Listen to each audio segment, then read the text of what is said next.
I've got my notes as prepared as they can get. I still don't know how magic works, which can be a big wrench in my plans.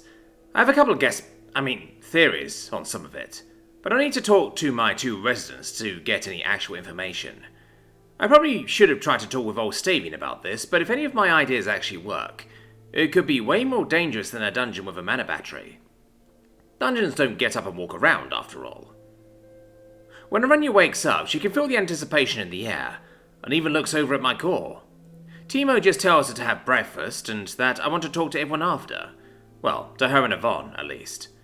I would include the other scions, but I'm paranoid enough about this to want to keep it in the secret base, at least for now. After a period of time, somewhere between a blink and an eternity, it's time to have a chat. Said he wants to know about magic, says Timo simply, and my residents look confused at that. My kobold speaks up first. Neither of us are mages. I don't know how much we can teach him. Yvonne nods, before Timo speaks up again. He says he doesn't know anything about magic. Anything. He says he needs baby's first magic talk? Relays my voice, giving my core a weird look at my weird choice of phrasing. No sense sugarcoating how little I know. I need the basics of basics here. Yvonne slowly speaks up. Well, everyone has magic. At least a little, she starts, looking to Timo to see if she's managed to insult me. She hasn't. She's confirmed one of my theories, even. Timo smiles and nods for her to continue. Everyone has an affinity that is part of who they are, and their class can give them an extra affinity. Some dedicated casting classes can have a minor affinity for all magics. I mentally smile at that and relay my reply through Timo.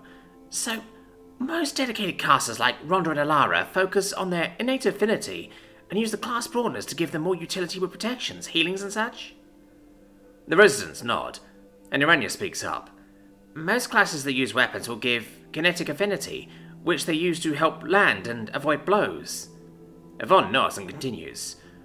Ragnar actually has life affinity as his innate, and kinetic from his class. If a foe doesn't take him out in one strike, it'll have difficulty taking him out at all. I've seen him handle some ridiculous hits. What are the affinities? The 2 look unsure at that, but Aranya forges on ahead first. Well, there's the more classic staples: earth, air, fire, water, dark, light, lightning, thunder. She trails off, looking to Yvonne to see if she's missed any. The bird picks up the thread. And a lot of others that represent the physical natural world. She smiles as a memory comes to mind. Lava and magma are separate affinities, and Ragnar will happily go on and on about the differences if you let him. Lost in the happy memory, Aranya continues once more. Then there's the more weird ones. Life, death, kinetic, spatial, time. I know I'm forgetting a lot more, she finishes awkwardly, and I take a moment to consider the information. There's the classical elements and friends, all physical ones. I wonder if it's a nature affinity, or if it tends to be broken down into animal and plant affinity, or even finer, or does that count as life? I have Timo relay the questions, and the residents don't really know. That's fine. The other ones are more like forces to contrast the masses of the first set, or maybe verbs compared to nouns. It's a good place to start from, at least. Before I set about giving them information in return, I have a few more physical things to give them. Timo pulls 2 strange swords out of a shortcut. My residents are confused at first, but Aranya recognizes the shapes first. The tunnel horror. Yvonne is confused, and I have Timo clarify. The boss has been calling it aside more because of these things. You didn't think he'd just throw them out or something, did you? He asks with a smile, and motions for them to pick up the swords. They are curved and sweep back nicely, with sharp spikes on the back of the blade. The handles are made of wood and have enough length to use one or both hands to swing. The pommels have a decent knob to them to help with the balance, and has to be able to whack something with, if you don't want to cut them. I think Aranya will need both hands for hers, but Yvonne should be able to treat hers like a bastard scimitar. But tunnel horrors don't have metal pincers, says my kobold, gingerly holding the weapon like she's afraid she'll somehow break it. Queen has a metal infusion formula. I don't know how it works, but she was able to transmute them both to steel, but not before making a few modifications. Those spikes in the back have little holes in them, and Queen has her workers burrow channels through them. There's a cavity in the handle, and the pommel can unscrew to get access to it. You can fill it with venom. Boss has some of the paralysis venom from the widows in there right now, and has a little jar in the lair for them to milk into. The 2 look at the swords and wonder as Timo continues. The thing even expanded the cavity with spatial magic, so they can hold a ton of the stuff. You should be able to just imagine the venom and it'll start coating the spikes. The thing's also reinforcement, made them sharper and better balanced too. An artifact, says Yvonne with reverence, and Aranya can only slowly nod.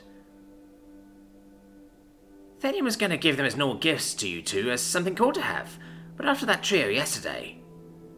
Aranya looks confused and Yvonne sighs. The fun of a new toy is slightly soured by their memory of the day. A group of delvers showed up and picked a fight with Poe. Then they tried to pick a fight with me. Poe didn't appreciate it, said my burb lady with a grin at the end.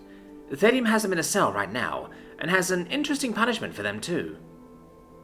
Timo nods as Aranya looks concerned. The boss wants you two to be able to defend yourselves, and those swords are a part of it. He doesn't know if you two are very good with swords, but he would ask you to try to train with them, at least a little. Aranya quickly nods. Of course.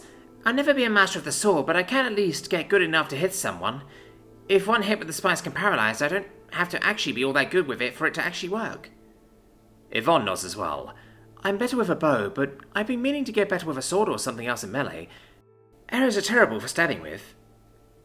Timo smiles at that, my relief shown in his relief. Good. The boss just wants to keep you two safe, which comes to the next thing he wants to share. He gives Aranya a sideways glance. You asked if he knew the secrets of creation. He says he does, in a way. The red kobold gasps and focuses entirely on my little voice, and he tries to pop her enthusiasm. He says he doesn't know the whys. That falls under philosophy and such, and he says you need to mostly find your own answers there. What he might know is some of the hows. The residents look confused at that, so he tries to explain. The boss knows a lot of weird things, but he's not sure if they translate. But if they do, he says he should be able to expand a lot of affinity things. He says fire and ice are the same thing, and kinetic is closely related too. Space and time are closely related, and a lot of other things that honestly go right over my head. He's going to start explaining them to Fluffle since he has kinetic affinity, and he says even my spatial affinity could let me do fire and ice stuff. He looks to my residents. So, what are your affinities? He's pretty sure he can help you expand on them once he knows. Yvonne speaks up first. Mine is fate. Aranya stares at that, causing Yvonne to give her a confused look. What? My true strike lets me feel the best moment to release an arrow for maximum effect. Aranya speaks up. Mine is fate too. When I first found Thedium, I was desperately following the feel of my affinity. That ends a look for my ranger, but my high priestess continues before she can comment. And as Thedium's high priestess, I know what his primary domain is. It's also fate. The three all exchange glances, and I wish I had eyes to join in. None of us are exactly masters of magical knowledge, but it doesn't take a genius to understand three fate affinity people probably don't just accidentally get drawn together.